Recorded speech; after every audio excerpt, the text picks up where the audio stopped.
This is Tirana's AcreForward, the ag industry's most thought-provoking podcast. Listen to interesting people as we go in-depth into the issues affecting crop advisors, growers, and farm communities, uncovering the truth about the ag business and using technology to prepare for the unforeseeable. Ready to explore the future? Let's dig in. I'd like to introduce you to Joe Stough today. Joe, good morning. How are you? Great. Good morning, Mike. So, Joe, tell us a little about yourself. You've got quite a career. So, first, what is it that you're doing these days? And then we'll get into your background a little bit and how you know Tyrannus and what we're doing. Okay. Yeah, my primary focus these days is as a connection with Tyrannus, as you know. I'm running Fly Guys, a aerial data capture marketplace that we've, for the last year or so, been transforming to stand up a nationwide process for aerial data capture, not only in agriculture, but in about 30 other vertical markets as well, with agriculture being a really strategic priority for us. Yeah, I think for our listeners and the folks that subscribe to this, what's really interesting is you're developing a network kind of end-to-end to connect people who want to fly and can fly with the opportunities to do that work across many verticals, agriculture being one of them. So we're going to talk a lot more about that as we get into getting to know you. But if you're tuning in, the world of ag has changed and the world of drone services has changed. And we live in a world today where I can order food to my office right now with a click of a button. I know you know something about that, Joe, and I can even order a ride somewhere. Now we're getting to a place where if you want to find work, you can literally dial it up on the internet if you have the right skill set, certifications, and find gainful employment doing things that people really want and need, including in agriculture. So I find that really interesting. But before we get into that, I want to tease this out a little bit. Tell us a little bit about you and where you're from, Joe. So where are you from? What are your hobbies? What are you into? All right, I'm from Lake Charles, Louisiana. That's where I grew up and where I currently live. And as far as hobbies, pretty much the hobbies that most people in Southwest Louisiana have. A lot of outdoors, hunting and fishing. I own a 1,000-acre rice farm about 40 miles east of Lake Charles, which anytime between September and February, especially on weekends, you can find me there. But that's the duration, the time frame of duck hunting, which is my primary hobby. But we also, living in Lake Charles, Louisiana, we're on the water. So we're about a 30-minute boat ride to the Gulf of Mexico. So we have a boat that we can get to in 30 minutes to an hour. We're in the Gulf of Mexico, chasing red snapper. On the way back in, we can catch shrimp and crabs and flounder and redfish. So it's Louisiana's sportsman's paradise, and where we live, that describes my hobby, my whole family's hobbies, really. Now, that sounds like a lot of fun. I know it's a different kind of crop when you deal with rice, and obviously the hunting is a bit different. You can even hunt gator there, which is, for most of our audience in the corn and bean world, that's not a common occurrence, I would say. Yeah, I can imagine. Yeah, even on a rice farm, we have canals that we use as our source of water for rice. And as most people know, I would think, rice entails a heavy water usage, and throughout the growing season is growing in water, a few inches of water, but it's too shallow for a gator. But however, the canals that you use to feed the fields are loaded with gators. So we get gator tags every year, and we hand them off to gator hunters that come in and take them off our land for us. That's pretty interesting. It's a different kind of agriculture and opportunity there in Louisiana. Yeah. You also face a lot of different things with the amount of humidity and heat and the pressures that brings to a crop as well. And we show a lot of disease and insect pressure, but as you go south, as you have more humidity, you see a lot more in those crops. So very, very interesting area in geography. So growing up in Lake Charles, how did you end up in a space now? Let's go back into your background. So you've had a few companies, you've been in the tech world, you have a connection to ag by virtue of where you're from. Yeah. But how did you end up? You went to UC Santa Barbara, right? Yeah, I got there through baseball. So, Southwestern Louisiana boy, but I played baseball. Took me out to California conveniently because I found myself really interested in writing software, and California was a great place to be a software developer. This was back in the late 80s, early 90s, and started my first software company on the West Coast. So it was fortunate that baseball took me out there and hooked me into the career that I've been in for now 30 years. So what was your background, UC Santa Barbara? It's math and statistics, is that correct? That's correct. I have a master's degree in applied statistics. And while I was in grad school, started writing software and got out with a master's because I wanted to go and start my own software company, essentially. And while I was in grad school there, I wrote my first software program, which ran the housing department, and realized that really writing software and database software was what I wanted to do for the rest of my career. So did you happen to like baseball because you like statistics, or did you like statistics because you like baseball? That's an interesting question. Well, I think what got me into statistics was I liked math, and I was in the PhD program for math my first year, but learned how to write database software that first summer, and went back to the dean of the university and said, I need to get out and write software. And he said, well, statistics is a great field that you can transition into, get your master's and go do that. So that was after I'd played college baseball. But then those two things intersected, and the very first program, I guess, would have been commercial program that I designed was a baseball statistics application, but it was too early. It was before the Moneyball. It was a few years before Moneyball. So you were Moneyball before Moneyball. Yeah, the Moneyball that didn't come to fruition before the real one did. Yeah. I had to pivot because the college coaches weren't ready for that sophisticated level of data capture, and then the analytics, and then the interpretation of those analytics that now are called sabermetrics, which you've heard if you've watched Moneyball. And so I had to pivot into just developing a software company, and I did that in the mid-90s and became my first software business. I think we'll probably talk about that dynamic here as we think about your career and the things you've done, because it's one thing to have the technology, it's another thing to be ready to deploy and have an industry accept and use it. And so that's a great example where the ideas are there, but the execution and then the readiness or the other considerations need to be met before things can really move forward and be adopted.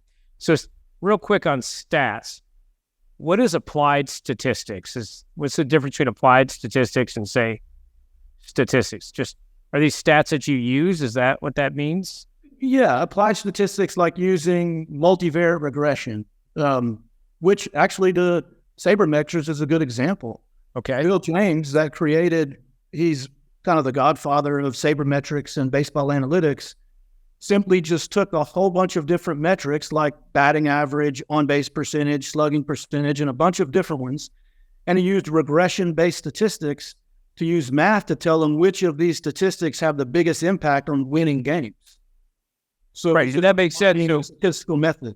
That's right. So I'll try to break that down a little bit, because I think I know what you're saying is when we run regressions or mathematical equations, basically the closer to one, the more correlated, the more likely it impacts it. It's not causal, but it suggests that they're highly related when they look at patterns. So if I see a high batting average, I should also see a relationship with runs scored, correct? There is a correlation there, not as high as you would naturally think, but okay, yes, you would want to see that relationship.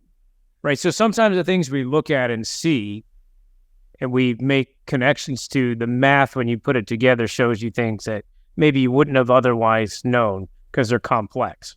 Well, what's so useful about it is the math is giving you a pure measurement of the relationship.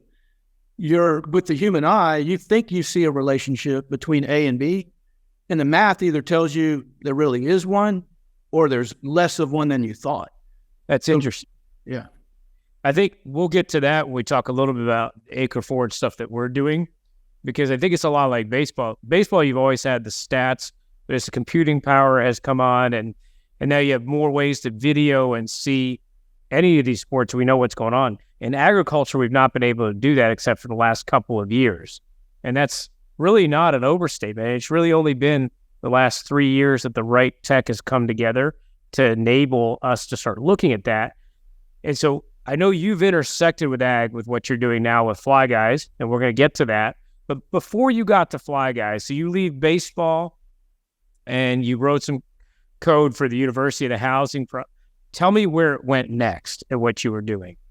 Well, the next material thing that took place was in the mid-'90s. I started a software company. I moved from California to Texas, and started a software company that really became a heavy industry operational excellence software business. And heavy industry, I mean chemical companies.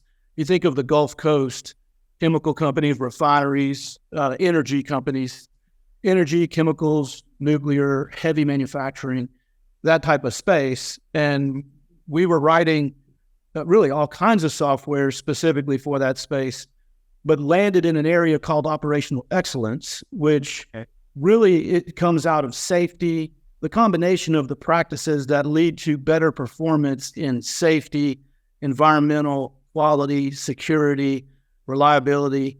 You look at the thread that ties those together, and the practices to perform better in all of those areas is called operational excellence. And we built a software product in operational excellence in the late 90s.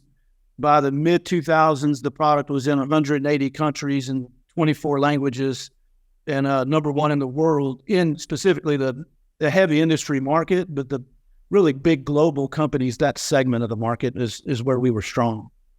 And what did the software do? Like, is it focused on processes and monitoring processes and results? Or, I mean, how do you improve the output as well as the safety and the reliability through OpEx? Okay, so the primary concept there is risk. So the two different ways risk are discovered. One is after an incident occurs, a defect or a loss happens because the risk was not mitigated. So think of a safety incident, an environmental incident, a quality incident. And so what our software did was it took those incidents and provided a process for thoroughly analyzing the circumstances around the incident, performing root cause analysis, identifying those causes, and then assigning accountability to fix those causes, not only where the incident happened, but throughout the whole rest of the company where those same circumstances exist and it could happen elsewhere. And that's the reactive side of discovering a risk. The proactive side is where an observation, an inspection, a assessment, an audit of many different types occurs, and weaknesses that could lead to a loss are found, essentially risk that could lead to a loss are found. And those same weaknesses are assigned action items and accountability in the same way.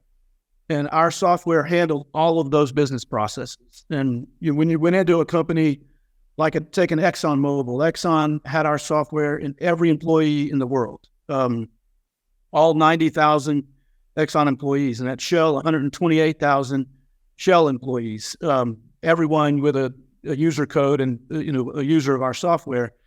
We had to go in and take the way that they had previously been managing, let's say, safety incident investigations or quality audits, and map out their business process and then configure our software to meet that process and roll it out worldwide.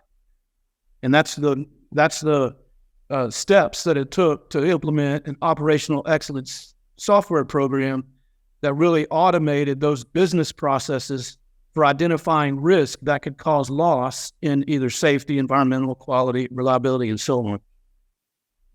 I think that's a similar process, that idea that, so we look at agriculture, the things that we're trying to do as an industry is we get an outcome and we want to understand what contributed to that outcome. In this case, it could be a good outcome, could be a bad outcome, say the yield, or what happens in a crop. And we need to understand how those elements stack together correlated with the outcome. That's something that's hard to do in ag given all the variables. So we probably will come back and talk a little bit more about that one as well. But then you have the proactive side where you see things. You're saying that your software, you could put in things, I guess, during a process, and it would assess maybe the risk or potential risks that were ahead, as well as they would put in, they would identify what they saw as the potential risk through a practice that they've probably been doing for decades, where it's an audit or maybe a local weekly inspection. And through that practice, they identify a risk that could cause human loss or environmental loss. And that practice of performing the audit and then identifying the findings from the audit and assigning accountability was all done in our software. So they'd have one platform for managing all of the accountabilities throughout the company or responsibilities throughout the company for mitigating risk to loss. And so with that company, I'm assuming there was some sort of exit or, path forward, because you then transitioned to something else. So what happened? Like, how did you go from that company to your next venture, if you will, Joe? Okay. So in 2010, the company was purchased September 21st, 2010 by a global data analytics company, is maybe the easiest way to explain it. A company that previously was called IHS. They've since merged and then been purchased. So, if you look up IHS, you may not find a lot right now. Right. But at that time, they were really big in analytics, especially in the energy industry. And their energy industry analytics arm came back and said the CEOs want to see data and performance on environmental health and safety. And in this space called operational excellence. So they would like to see analytics. And we had by far the largest collective data set when you cut across our customers. So we sold the company in 2010 to IHS. And then after you exited there, what was your next venture? What did you go into next, Joe? Yeah, so after that exit, I ended up going back and helping IHS build analytics benchmarking capabilities for my customer base. And then while I was doing that, I was approached with an idea. I was also investing in other tech companies. And I was approached with an idea in 2013 for a food delivery app in late 2013, which at the time, especially in Southwest Louisiana, was not heard of. Right. We thought it was the first one of its kind. We found out later that there were other companies that were alive at that time, that like Grubhub and DoorDash. But at that time, we thought it was this revolutionary idea. Invested in that company, got on the board in early 2014, helped put the board together with some of my prior board members from my prior business. And then in 2016, I stepped in and eventually became the president and COO. And then in 2018, we took the company public in November of 18. So about 5 years from a screenshot on the phone to being a public company.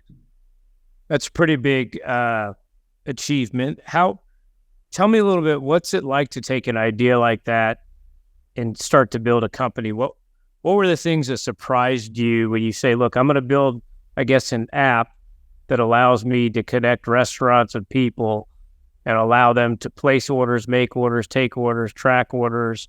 Seems simple, right, as a concept. What's it really like to start a business like that? What surprised you about it? Yeah. I'll tell you what, probably the biggest surprise was how strong the vacuum was. But we didn't know. And I feel like, in a way, with the field that Fly Guys and Tyrannus are in together, we're on the front end of that bell curve and feeling some of those same things. Okay. So when we started putting together the company to really, in food delivery, it's a three-sided marketplace. You have a consumer that's hungry and a driver that has a car and is willing to go to a restaurant and pick up the food for you. But in the middle is what we call the partner, which is a restaurant that's making the food. And so putting all three of those pieces together on one platform so all three can collaborate simply for the purpose of satisfying the hunger of an individual that would like to eat food from a particular restaurant Putting all that together in, I'd say, 14, early 15, we had no idea that once we stood it up and we started using digital marketing, which was also in a fairly early stage, Facebook marketing to reach the potential consumers, and how fast we would go from 0 orders to 100 orders a day in some of these markets, or then eventually get to 1,000 orders a day. That's what was so shocking, was that the demand was so strong for that, and you had no way to know because there was no precedent. There wasn't a prior scenario that could have given you a model for what you were about to run into in terms of how strong that demand was going to be. And what did that mean for the business? We are. Yeah, what did that mean for the business? How did that challenge you and your teams? So it meant scale. It meant scalability. It meant growing really fast, hiring lots of people day after day, and bringing them into an organizational process that had to be structured and ready for scale. Because if they came into chaos, our quality would suffer, our churn would increase, the customers wouldn't get what they expected in the amount of time they expected, our partners wouldn't be getting the results that they expected. And really what that ties back to is operational excellence. We found out really early, as we were scaling so fast, that if we didn't structure our processes in such a way that we'd be ready to scale, we were going to run into a ceiling. And so we brought the practices. I even hired some of the leaders from my prior business to come in and created an operational excellence department in Waiter. We didn't have a lot of safety risk, but we had a lot of service quality risk, like food showing up in an hour and 30 minutes and it's cold. And with thousands or tens of thousands of orders a day, there's a lot of opportunity for that to happen. We applied those same practices, allowed us to scale really fast and keep our quality high and keep our foothold in the markets we were in really strong. That's it's amazing how quickly how quickly something like that can grow. So how big did it get? How could you describe to somebody going from nothing to what? Like, how many orders, how many programmers did you have? Like, how did this thing grow in 5 years? So we had 0 in 2014. At the beginning of 2019, we were $200 million in annual revenue. I'm sorry, say that again? So we were obviously 0 at inception in early 14. Yep. And 5 years later, in early 2019, we were $200 million in annual revenue. Yeah, I'm pausing for a second because I want to make sure I heard that correctly. You took a company from nothing, developed software to connect hungry people with restaurants and drivers to $200 million in annual revenue over a 5-year period, right? That's significant growth. So, yeah, you're a statistician. What was highly correlated with that success and that outcome? Well, as I was saying, first of all, the demand, the product market fit. No one would have known that the market was in that much demand. There was that much demand in the market for ordering food from a restaurant at your house. No one had predicted that. But first, you had to have that. And then what we needed to do was scale the company really fast to fill that vacuum as fast as we could. But if we didn't do it with quality, it was going to be short term. So we had to fill that vacuum with quality execution so that we would keep the restaurant relationships, keep the customer relationships, and grow year over year. If we really into these markets really fast and had a bad quality result, well, then we would have a lot of churn. And the next year, we'd have to refill all that business to have the growth. But we had 200% and 300% year over year growth. That if we'd have had a lot of churn, we wouldn't have been able to achieve that.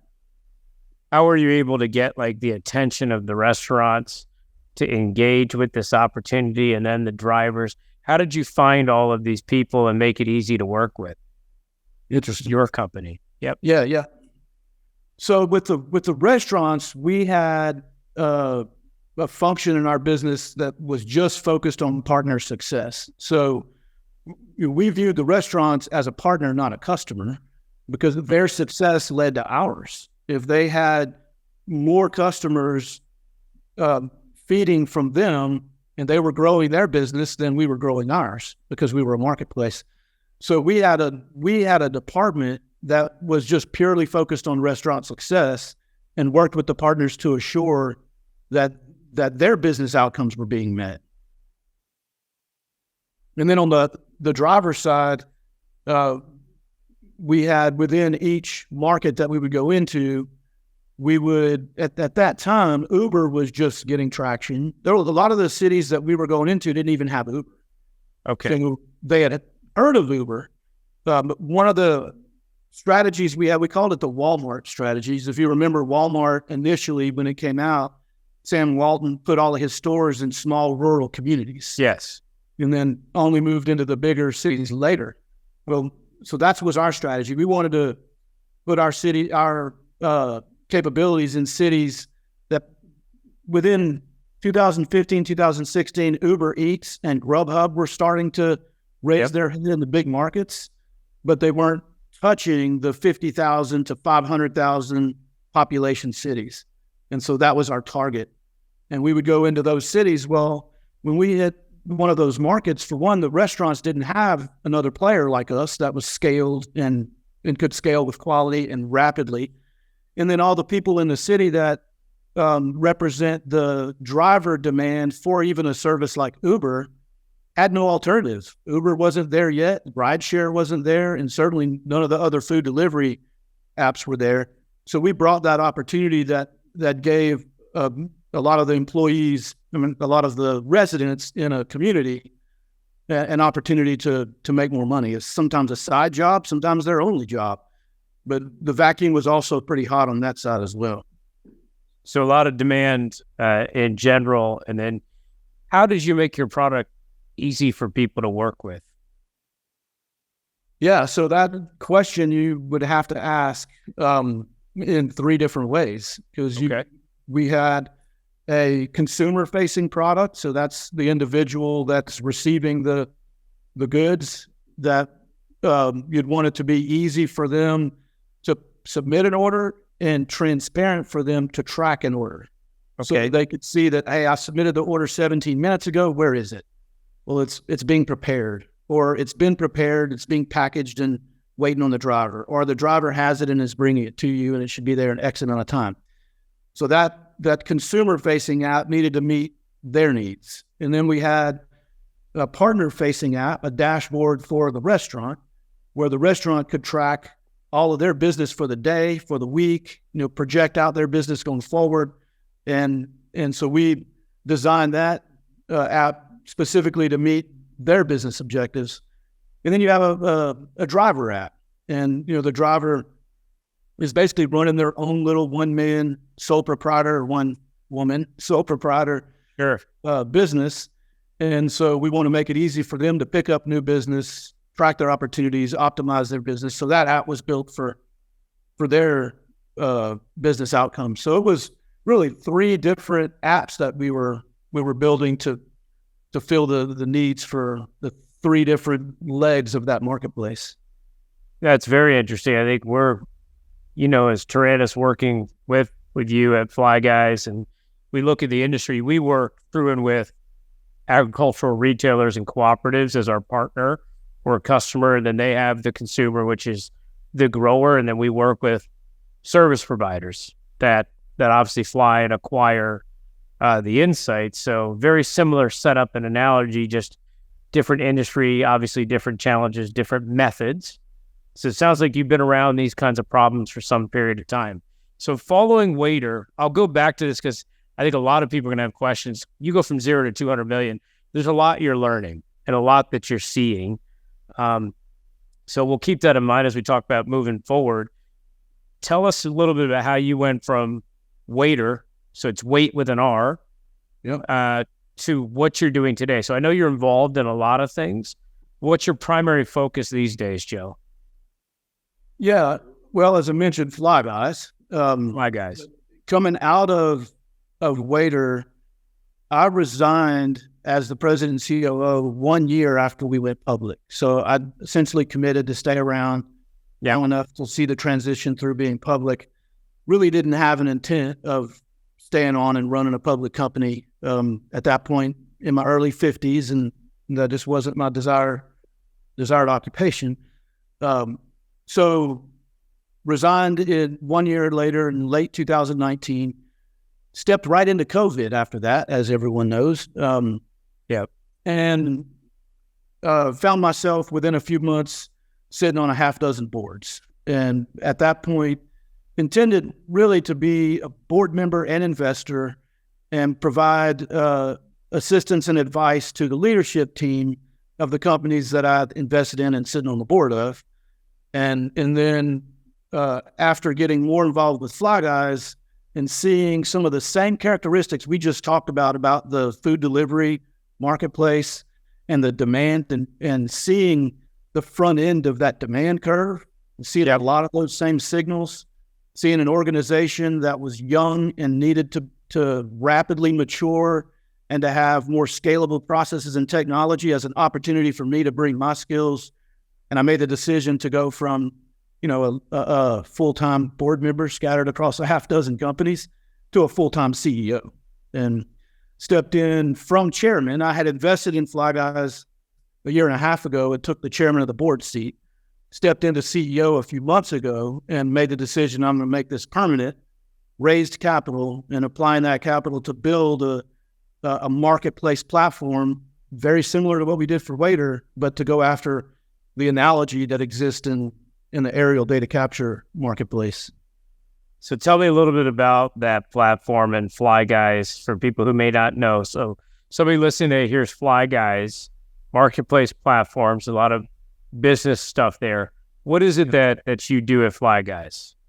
Yeah, so the easy way to say it is we connect typically a company, but it could be an individual, with demand for aerial data with a supplier. Okay. And between those two, maybe in most cases is a partner that is essential to that relationship, because they're the ones actually with the ingredients to make the product that the demand side requires. So the three-sided marketplace analogy fits perfectly in this scenario. You have the consumer, which could be a company that needs aerial data, could be a construction company that needs their construction job to be flown once a week.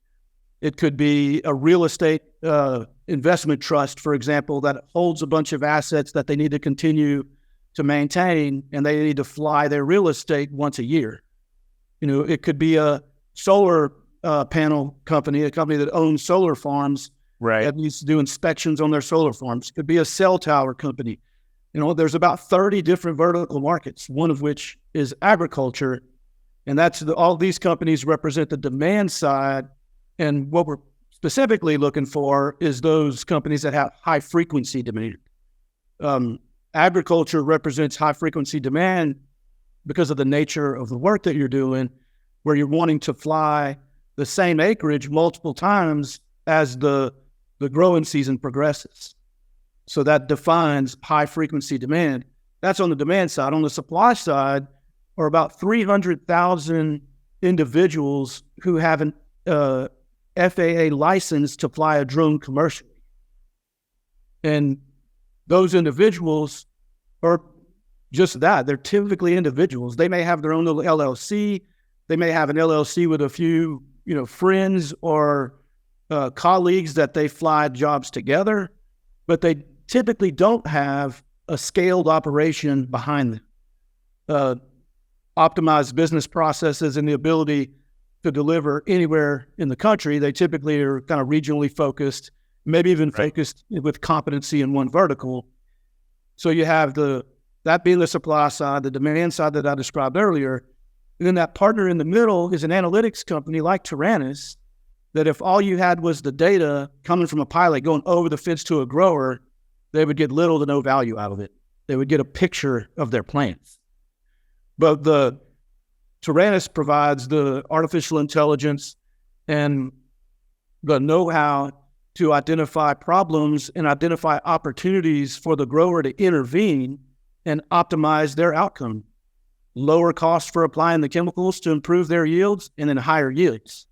And so it takes those three pieces together to make up the design that we have for the Fly Guys marketplace. So very analogous to what we did with food delivery. No, it's very, very interesting how these things come together.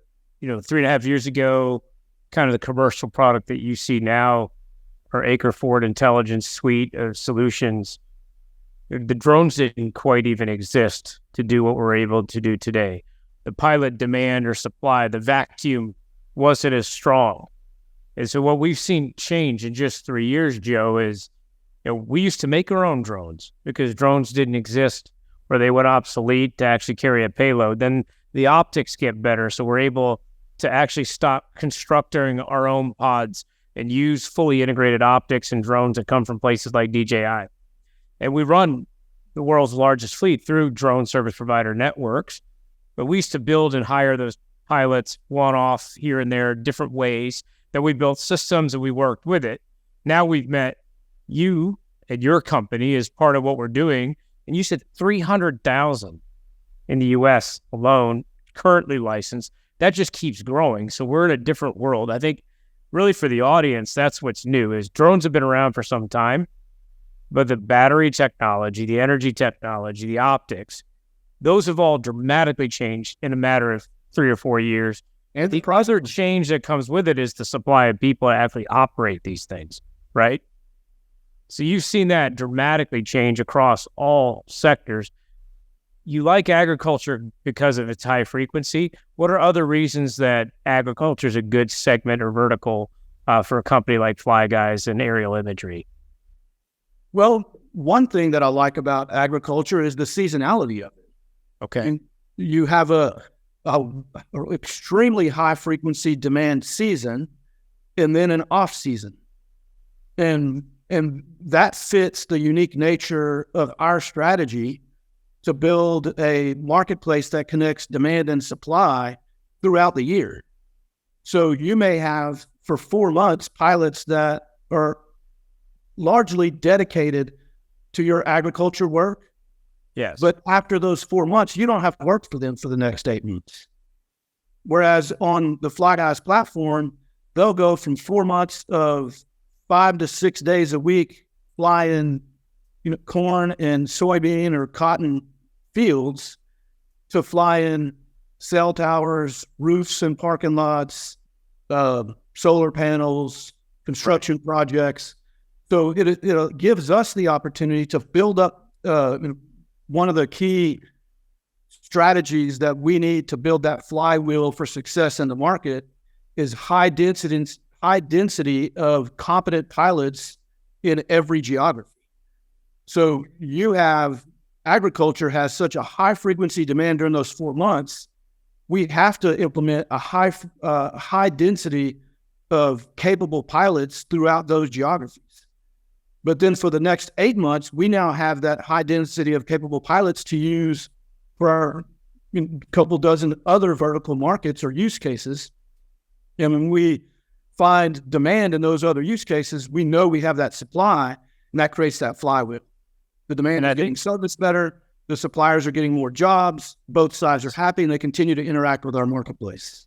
I think it's really important because we get this question a lot is how do you get this done? What do you do? Well, first, every year that goes by, the easier this gets in terms of you get different challenges, but the more people that are available to actually do this work. And what I like about this conversation is for the ag advisors, for the growers that are listening to this, that's the question is where do these pilots come from? The reality is there's organizations like yours, and yours is rather unique in the way you're connecting various service providers as well into your system, is you're able to align 12 months worth of work and split out 4 or 5 months that are needed for agriculture, but keep those folks gainfully employed in the rural markets in which they serve, doing other projects, right? So these same assets, these same people are able to be used more fully throughout the year because of the work that Fly Guys is doing. Yeah, exactly. And it keeps their competency high. So they're continuously throughout the year doing lots of different types of jobs. And we're building the learning management system into our platform to provide the pilots, the supply side, with opportunities to continuously sharpen their skills. So let's dive into that, because since I've been doing this, we have Tyrannus Academy, we've trained, we have operations managers, we've had to train basically a very large network of pilots to do this. And we're actually pretty good at that. But you mentioned 0 to 200 million. Life starts to change and you start to have to focus and work with partners. How is Fly Guys doing this differently, and how do you feel like you're creating added value? Because you mentioned learning management, training. I understand connecting pilots. What is this stuff about training pilots for jobs? What do you guys do that's unique there? Okay, interesting. Yeah. So when you look at standing up maybe 100 pilots or 200 pilots, and you run them all through manual training, they have to go to a physical location. They have to get trained by an individual. And there's a lot of manual touch points for the competency development for an individual pilot. 100 pilots to 200 pilots, that's getting challenging. Take that to 1,000 pilots, or 10,000 pilots. If you just 10x the acreage that you're doing right now, you're looking at thousands of pilots in order to meet that requirement. You need scalable, repeatable processes that minimize the human touch for that, but yet can produce that competency outcome that you need. Well, there are LMS programs that allow us to build SOPs, training programs with videos, with certification tests that are required to break up the different pieces of competency needed to fly a corn crop, for example, successfully, maybe differently at each stage of the growing season, and all of that electronically delivered such that pilots can go in and develop a competency in this area in February or March, and now they're available as part of the inventory to go and fly during the growing season. But they can also take that same concept to cell towers or other types of jobs that require some unique skill and develop that skill through a learning management system online program. And that makes it's good for the demand side because they have reliable, competent pilots. It's good for the pilot because as the pilot goes in and takes on more of these LMS modules and develops qualification or certification for the different use cases, they now have more opportunity to fly, and they have more opportunity to make money with their own little LLC. So the reason, if I'm a drone pilot operator of any sort, and I want to make a living to do that, the reason I would work with Fly Guys is not just that you're showing me there's a job and this is where I can do the job. You're actually giving me the skill sets or the opportunities to be certified and competent. Therefore, I'm attractive and I'm more likely to have a steady, gainful income using assets that I have or that are provided, doing a job for third parties. Yep. So the world's changing, right? As you can order food at your house, you can order a car. Heck, you can even order a subscription to vehicles if you like changing cars. You don't want to keep buying them, right, to your home. And now you can order your job as long as you place a certain amount of competency and you show that you're willing to do it. So what is it that you guarantee to companies like Taranis as Fly Guys? Like what's obviously a supply of pilots? Do you guarantee their quality and work given that you're doing the training? So we guarantee our level of service quality, meaning local capability everywhere. Okay. So we don't have a particular geography where we can provide resources. Our area of operation is the United States of America. So what we're providing is a process for identifying and delivering a competent pilot that has the equipment and the skill set to deliver the data that's required for that particular project or that particular use case, as opposed to just being a network that connects pilots and the demand side without any interest in assuring that the pilots are certified or competent, that they deliver quality work. So right. So you're not ZipRecruiter for pilots. Right.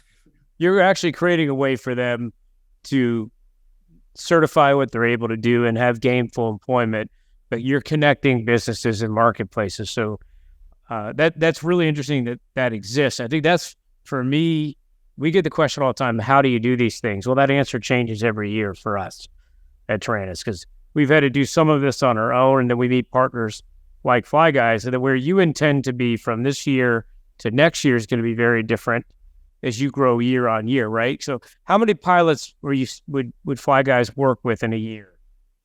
Well, we have 7,000 pilots in our network right now. 7,000.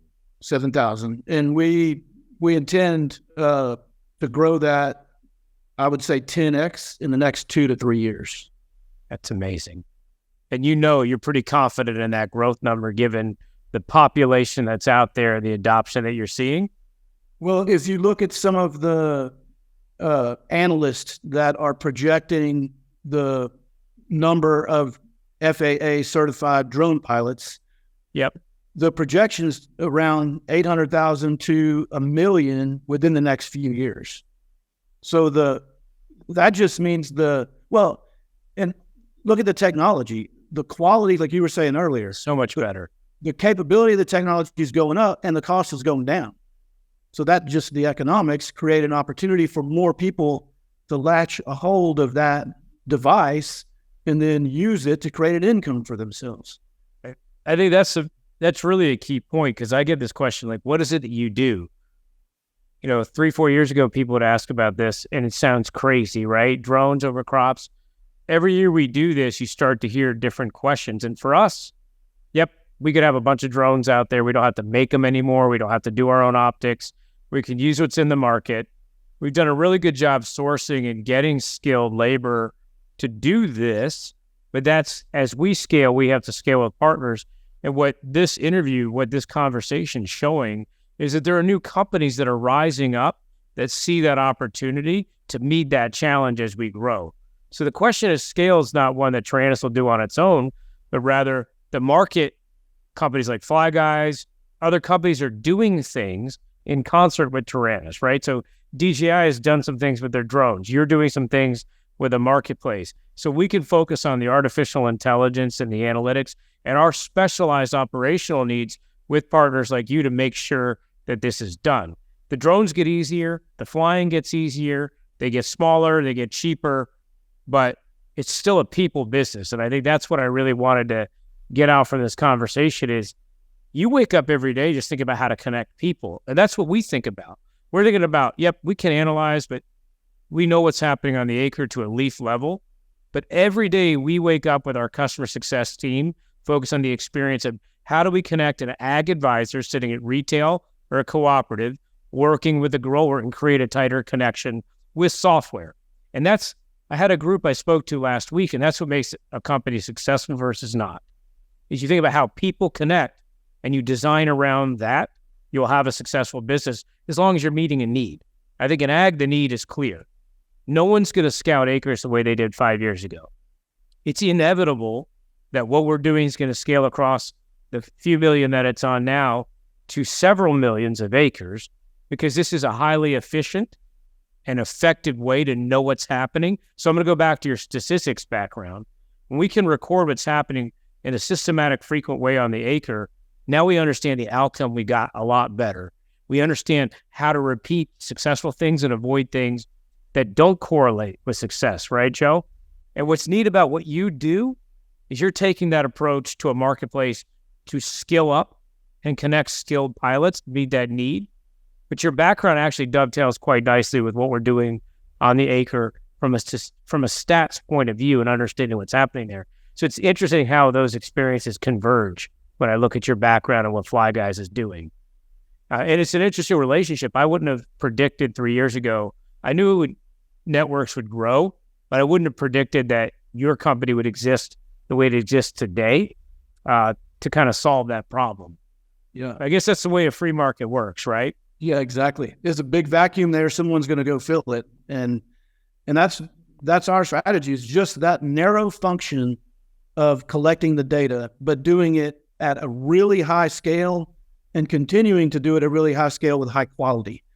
Doing both scale and quality. That's the challenge that we're meeting. So and most companies give up on one or the other, right? And we think you can have both. So we're approaching this the same way. And I think for people listening, they got to get to know Joe, because you don't know if you don't get to know Joe. I mean, I don't know many people who have you stayed narrowly focused on the OpEx, and you were focused on waiter, 0 to 200 million in revenue. There's not many people that can claim that. And so you've seen a lot, you understand a lot. So it's really a pleasure to be able to work with you as Tyrannus, because what you're seeing is the vacuum. You've seen these before. You're seeing the narrow but focused opportunity. And what we're solving are the two issues, quality and scale. And with Tyrannus partnering with Fly Guys, we're bringing together loads of expertise and experience to make sure these acres get done, that it's quality, and that the outputs are really correlated with their success. We're going to understand what's going on, and we're going to get it done. And I just think it's a pleasure to learn more from you. I hope we get to do this again, Joe, before we end the podcast here in the future, to learn a little bit more about your success, because there's so many things you've touched that you understand how to scale.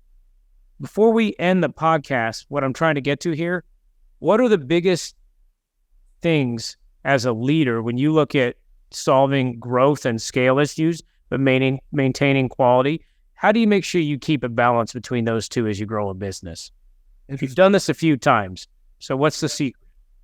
Yeah, so I guess this is going to sound like an overused word, but it's one that since about 2001, 2002, when my operational excellence software company started to go international and started to grow really, really fast, and could have gotten out of control, a focus of mine became leadership and culture.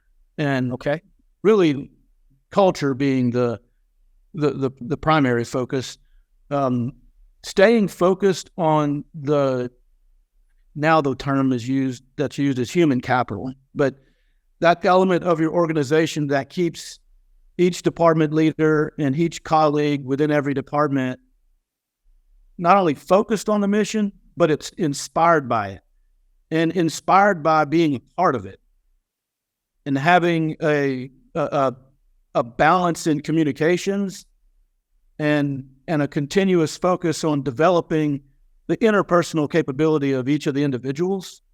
We have a program that I've used for 20 years that we use at Fly Guys, and I've used in my board seats with other companies, that maintains that. And that, without that, I think when you hit that hyper scale 200-300% growth, and you're putting a lot of pressure on the organization, which means on the people, the wheels start to rattle. If the team is built and they're ready for that hyper scale, they're ready to face that challenge, and you're constantly explicitly addressing the interpersonal dynamics of the team members, the leadership team, throughout the entire company, you're able to handle that uphill climb, that rapid uphill climb, without major consequences to losing key parts in your team and keeping the team together. Yeah, I think, and this is why I wanted you on. I think we're going to have to go deeper, because we covered a lot of things. But, to play this back, you've led a lot of organizations and you've grown business well. And with all your background with stats and software, with all the things that are going on, when I asked you what it took to be successful, now that you've seen it from a lot of vantage points, the thing you came back to is focus on the interpersonal connections and being connected with a mission and being focused as a company. Yes.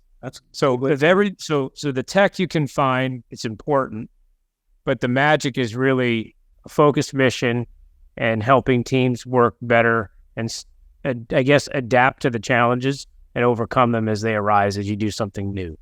Yep. That's good. Joe, this has been insightful for me. I took a lot, because I think at Tyrannus we do a lot of those things well, which is why I think we partner well with you and Fly Guys. But it's always a good reminder that whether you're a retailer with an agronomy team or a grower out there with a farm team to solve an issue, sometimes you need to back up a little bit and get focused on the mission and the outcome so you can make sure you take the right steps for success. So if folks want to find out a little bit more about you and Fly Guys, where do they go? I guess I would say flyguys.com. That'd be the... So whether I'm a fly guy or fly gal, I can go to flyguys.com, right, Joe? And we can connect to a lot of different cool ways to make a good living and build a skill set using aerial imagery at flyguys.com. That's correct.